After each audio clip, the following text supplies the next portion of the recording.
everyone. Our next ICA-supported organization is Latika Roy Foundation. Today, we're going to have a short conversation with Joe Chopra McGowan, who's the co-founder of the organization. Joe, welcome, and tell our audience a little bit more about what does Latika Roy Foundation do?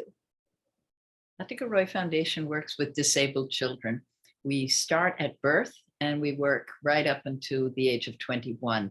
We provide diagnostics, assessments, early intervention, education, vocational training, fun and games, and a lot of training and advocacy in the community. We work with anybody who works with children, and we try and help them to understand that disabled children have the same potential and the same right to exist as any other child. So tell me a little bit more about this environment that you're trying to create in Dehradun. Yeah, well, I think many parents and teachers feel that their typical children are going to suffer if disabled children are in the same classroom. Just one example, they feel that their bright kids aren't going to get the attention that they need, but actually bringing disabled kids into the mainstream is beneficial to all of the kids, not just the disabled ones.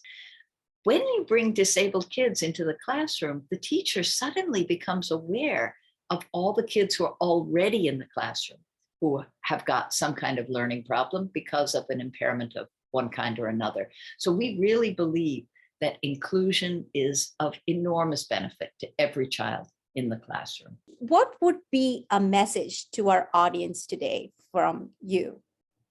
I started the foundation for my own daughter, Moi Moi, who had severe disabilities. And it was hard. It was a tough life for Moi Moi.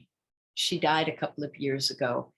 And yet, in spite of all the difficulties, I will never stop feeling grateful to her for what she brought to our lives and what she brought to lives of hundreds of other kids because of the foundation that she inspired.